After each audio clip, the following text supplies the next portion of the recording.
Don TV நேயர்கள் அனைவருக்கும் இனிய காலை வணக்கம். மீண்டும் ஒரு கதைவழி அறமொழியினூடாக உங்களை சந்திப்பதில் நான் மகிழ்ச்சி அடைகின்றேன். இன்று பாவ மன்னிப்பு என்ற தலைப்பிலே ஒரு கதையொன்றை உங்களுடன் பகிர்ந்து கொள்ளலாம் என நினைக்கின்றேன்.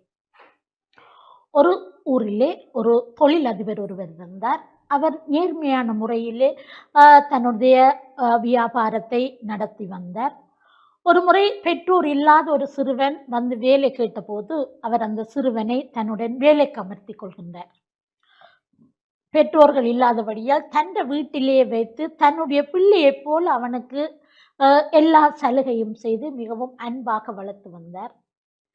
ஒரு முறை இவருக்கு ஒரு திருமணத்தை அவர்கள் செய்து கொடுத்து இருக்கின்றார்கள். இவருடைய மனைவியோ ஒரு பேராசைக்காரி.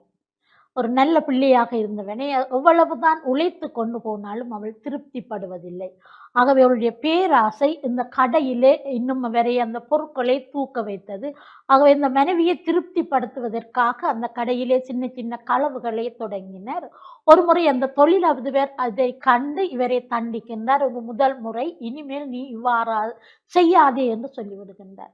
ஓம் என்று சொல்லி அவர் சில வருடங்கள் ஓகே சரியான முறையில் சேர்ந்தாலும் கூட அங்கே மீண்டும் அந்த மனைவியினுடைய பேராசை இவரை போட்டு எடுத்துக்கொண்டு வாங்கோ கொஞ்சம் கொஞ்சமா எடுங்கோன்னு சொல்லி அவருடைய அந்த அறிவுரையை கேட்டு இவன் இறுதியிலே மாறி மனைவிக்கா வேண்டி அங்கே திரும்ப திருடத் தொடங்குகிறான். இவற்றை கண்டுபிடித்து அந்த தொழிலதிபர் கேட்டபோது இவர்கள் ரெண்டுக்கும் இடையிலே ஒரு வாய் தகராறு வருகின்றது. இவர் தள்ளி விடுகின்றான். விடும்போது அந்த தொழிலதிபர் இறந்து விடுகின்றார். ஆகவே அதை ஓடிப்போய் மனைவியிடம் சொன்னபோது மனைவி சொல்கிறாள், கிடக்கின்ற காசு எல்லாவற்றையும் தூக்கி கொண்டு வாங்க, நாங்கள் 2 பேரும் ஊரை விட்டு எங்காவது போவோம் என்று. இவர்கள் சிறிது காசுடன் அந்த ஊரை விட்டு போகின்றார்கள். வேற ஊரிலே போய் தங்களுடைய வைத்திருந்த காசு முடிய இவர்கள் பிச்சை எடுக்கின்றார்கள். பிச்சை எடுக்கின்ற போது கூட அந்த மனைவிக்கு திருப்தி இல்லை. பேராசை எடுக்கிறது திருப்திப்படவில்லை. ஒரு கட்டத்தில் இவரால் அவளுடன் வாழ முடியாது நினைத்து கொண்டு அவளை விட்டு இன்னொரு கிராமத்துக்கு தூர உள்ள இன்னொரு இடத்துக்கு போய் அந்த மனைவியை காணாமல் அங்கே தான் பிச்சை எடுத்து வாழ்ந்து கொண்டிருக்கிறான். அப்பொழுது அந்த ஊர் மக்கள் ஒரு சுரங்க வழியாக பிரயாணம் செய்பவர்கள். அந்த சுரங்க வழி பாதை சரியாக இல்லாததால் கணவர் அடிக்கடி இந்த மரணத்தை சம்பவிப்பதை இவன் கண்டு கொண்டிருந்தான்.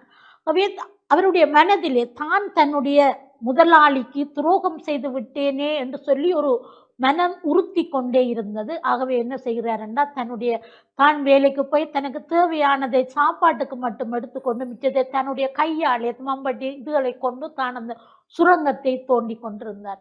கிட்டத்தட்ட 18 வருடங்கள் அந்த சுரங்கத்தை அவர் தோண்டி ஓரளவு அந்த முடிகின்ற கட்டத்தில் வரும்போது அந்த தொழிலதிபருடைய மகன் இவனை தேடி பிடித்து கொல்லுவதற்காக வருகின்றான். தன்னுடைய தந்தைக்கு துரோகம் செய்வதற்காக வேண்டி. ஆகவே அந்த மகனிடம் சொல்றேன், எனக்கு இன்னும் ஒரு 2 வருடங்கள் டைம் தருங்க, நான் 2 வருடத்துக்கு இடையில இந்த பாதையை முடித்து போடுவேன்.